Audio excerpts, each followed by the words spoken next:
नमस्ते बच्चों। आज हम ಗಿಲ್ಲು ಪಾಠ का अगला भाग को देखेंगे। ಇವತ್ತು ನಾವು ಗಿಲ್ಲು ಪಾಠದ ಮುಂದುವರಿದ ಭಾಗವನ್ನು ನೋಡೋಣ। ಈಗಾಗಲೇ ನೀವು ಲೇಖಕಿ ಮಹಾದೇವಿ ವರ್ಮಾರು ಗಿಲ್ಲುವಿನ ಆರೈಕೆಯನ್ನು ಯಾವ ರೀತಿಯಲ್ಲಿ ಮಾಡಿದರು ಎಂಬುದರ ಬಗ್ಗೆ ಚಿರಪರಿಚಿತರಾಗಿದ್ದೀರಿ। ಲೇಖಕಿಯವರ ಆರೈಕೆಯಿಂದಾಗಿ ಗಿಲ್ಲು ಬಹಳ ಬೇಗನೆ ಚೇತರಿಸಿಕೊಳ್ಳಲಾರಂಭಿಸಿತು। 3-4 मास में उसके स्निग्ध रोएं, जब्बेदार पूंछ और चंचल चमकीली आंखें सबको विस्मित करने लगी। 3-4 ಮಾಸ್ 3-4 ತಿಂಗಳುಗಳ ಅವಧಿಯಲ್ಲಿ ಗಿಲ್ಲು ಸುಂದರವಾಗಿ ಬೆಳೆಯಲಾರಂಭಿಸಿತು।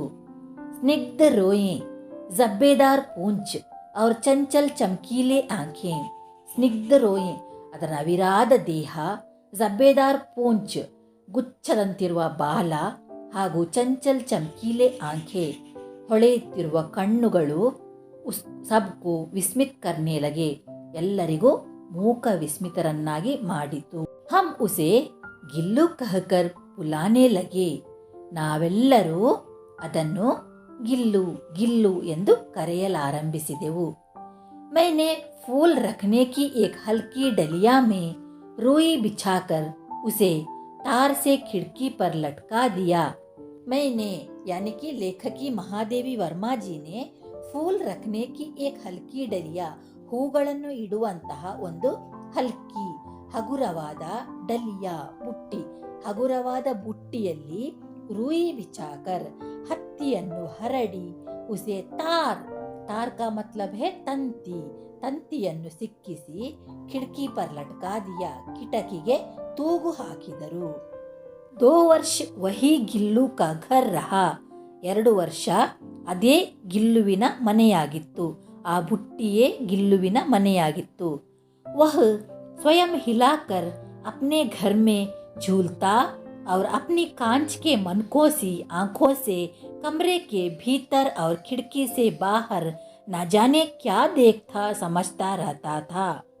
वह ಸ್ವಯಂ ಹಿಲಾಕರ್ ಅಪ್ನೆ ಘರ್ ಮೇ ಝೂಲ್ತಾ ತನ್ನ ಆ ಬುಟ್ಟಿಯ ಮನೆಯಲ್ಲಿ ತಾನೇ ತೂಗುತ್ತಾ, और अपनी ಕಾಂಚಿಗೆ ಮನ್ಕೋ ಅಂದ್ರೆ ಮಣಿ, ತನ್ನ ಮಣಿಗಳಂತೆ ಇರುವ ಕಣ್ಣುಗಳಿಂದ ಕಮ್ರೆ ಕೆ ಭೀತರ್ और ಖಿಡ್ಕಿ ಸೆ ಬಾಹರ್ ನ ಜಾನೆ ಕ್ಯಾ ದೇಖ್ತಾ, ಆ ತನ್ನ ಮಣಿಗಳಂತಿರುವ ಕಣ್ಣುಗಳಿಂದ ಕೊಠಡಿಯಿಂದ ಭೀತರ್ और ಬಾಹರ್ ಕಿಟಕಿಯಿಂದ ಒಳಗೆ ಹೊರಗಡೆ ಏನೋ ನೋಡುತ್ತಾ ತಿಳಿಯುತ್ತಾ ಕಾಲವನ್ನು ಕಳೆಯುತ್ತಿತ್ತು।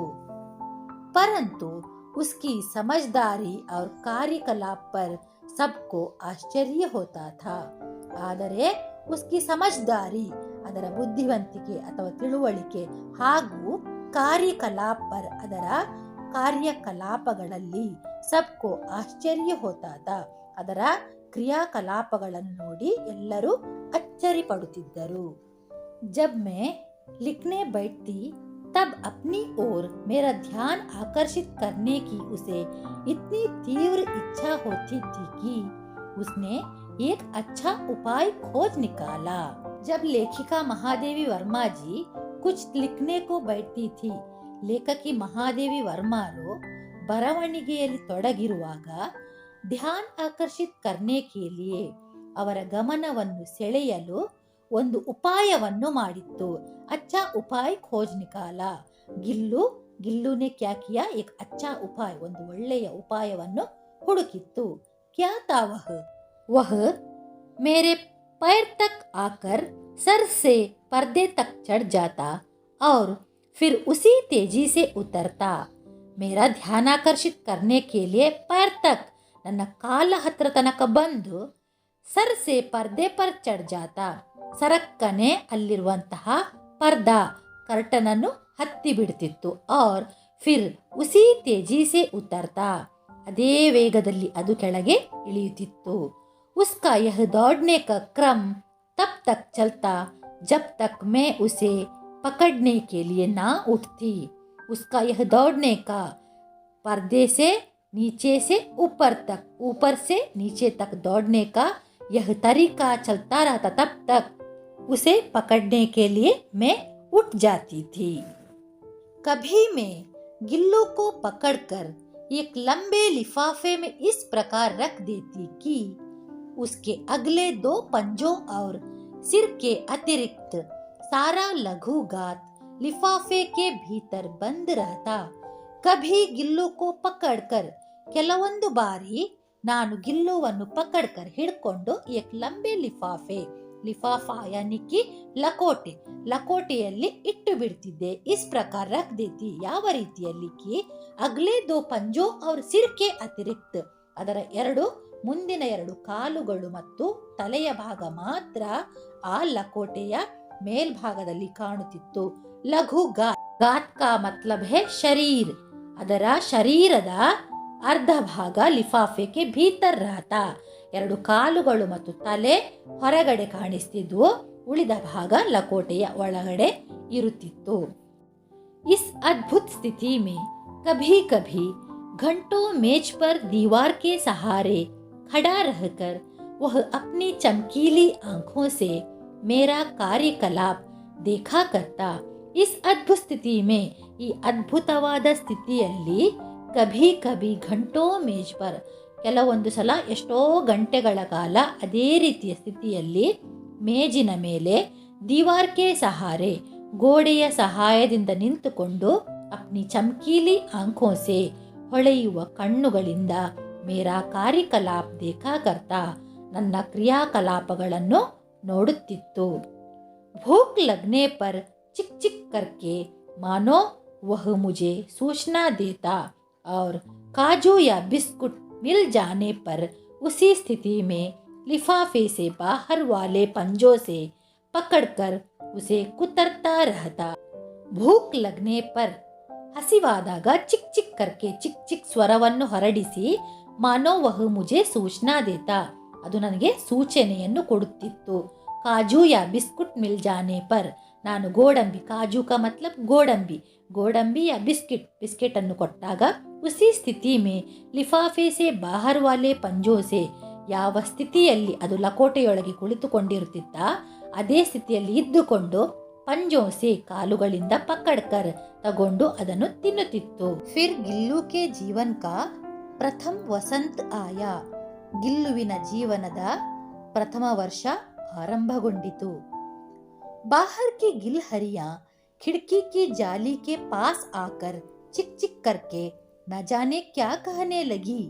बाहर की ಗಿಲ್ಹರಿಯಾ, ಹೊರಗಡೆಯಿಂದ ಬಂದಂತಹ ಅನೇಕ ಗಿಲ್ಹರಿಯಾ, ಅನೇಕ ಅಳಿಲುಗಳು ಖಿಡ್ಕಿ ಕಿ ಜಾಲಿ ಕೆ ಪಾಸ್ ಆಕರ್, ಆ ಕಿಟಕಿಯ ಜಾಲಿ ನೆಟ್ ಹತ್ರ ಬಂದು, ನ ಜಾನೆ ಚಿಕ್ ಚಿಕ್ ಕರ್ಕೆ, ಚಿಕ್ ಚಿಕ್ ಸ್ವರದಲ್ಲಿ ನ ಜಾನೆ ಕ್ಯಾ ಕಹನೆ ಲಗಿ, ಏನೋ ಹೇಳಲಾರಂಭಿಸಿದುವು.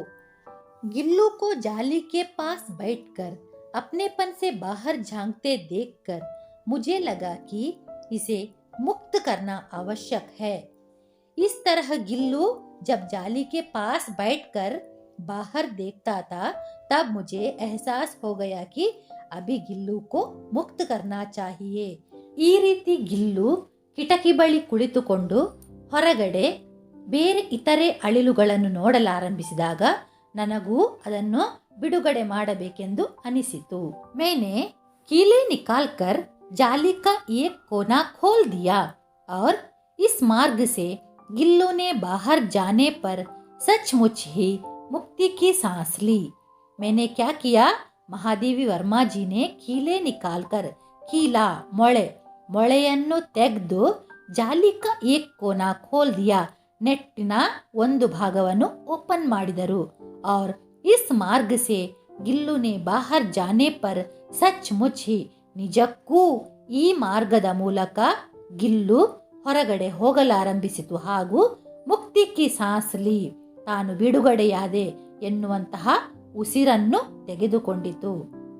इतने छोटे जीव को घर में पले कुत्ते बिल्लियों से बचाना भी एक समस्या ही थी. इतना छोटा जीव, गिल्लू तो बहुत छोटा जीव है, गिल्लू ಒಂದು ಚಿಕ್ಕ ಜೀವಿ. घर में पले कुत्ते बिल्लियों से, ಮನೆಯಲ್ಲಿ ಸಾಕಿದಂತಹ ಸಾಕು ಪ್ರಾಣಿಗಳಾದ ಬೆಕ್ಕು ನಾಯಿಗಳಿಂದ ಬಚಾನಾ ಭಿ ಏಕ್ ಸಮಸ್ಯಾ ಹಿ ಥಿ, ಆ ಚಿಕ್ಕ ಜೀವಿಯನ್ನು ಮನೆಯಲ್ಲಿ ಸಾಕಿದಂತಹ ಸಾಕು ಪ್ರಾಣಿಗಳಿಂದ ರಕ್ಷಿಸುವುದು ಬಹಳ ಕಷ್ಟದ ಕೆಲಸವೇ ಸರಿ. मेरे कमरे से बाहर जाने पर वह भी खिड़की की खुली जाली की राह बाहर चला जाता और दिन भर गिलहरियों के झुंड का नेता बना.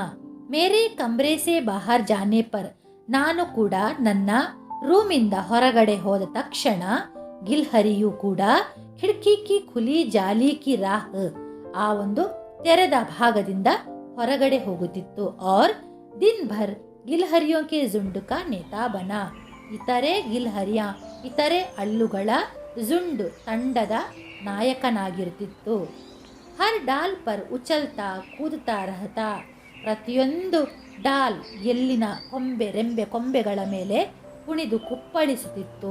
ಔರ್ ಸರಿಯಾಗಿ 4 ಗಂಟೆಗೆ ಸರಿಯಾಗಿ ಸಂಜೆ ಕಿಟಕಿಯಿಂದ ಮತ್ತೆ ಒಳಗಡೆ ಬಂದು ತನ್ನ ಬುಟ್ಟಿಯಲ್ಲಿ ಕುಳಿತುಕೊಂಡು ತೂಗುತ್ತಿತ್ತು. मुझे चौंकाने की इच्छा उसमें न जाने कब और कैसे उत्पन्न हो गई थी.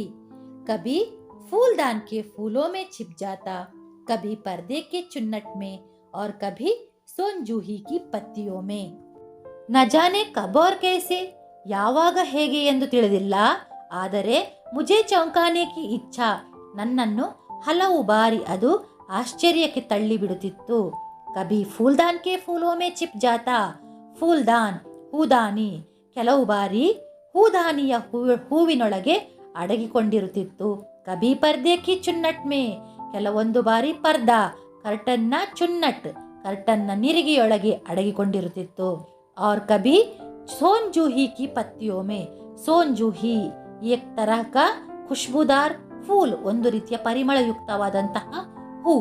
ಕೆಲವು ಬಾರಿ ಸೋನ್ಜೂಹಿ ಕಿ ಪತ್ತಿಯೋ ಮೇ ಆ ಪರಿಮಳಯುಕ್ತವಾದಂತಹ ಹೂವಿನ ಎಲೆಗಳ ನಡುವೆ ಕೂಡ ಕೆಲವೊಂದು ಬಾರಿ ಅವಿತುಕೊಂಡು ಕುಳಿತುಕೊಂಡಿರುತ್ತಿತ್ತು. ಚಲೋ ಬಚ್ಚೋ ಅಭಿ ಯಹಿ ಸಮಾಪ್ತ ಕರ್ತೆ ಹೈ. ಹಾಗೆ ಅಗಲೇ ಭಾಗ ಮೇ ದೇಖೇಂಗೆ. ಮುಂದುವರಿದ ಭಾಗವನ್ನು ನಾವು ನೆಕ್ಸ್ಟ್ ತರಗತಿಯಲ್ಲಿ ನೋಡೋಣ. Okay, thank you.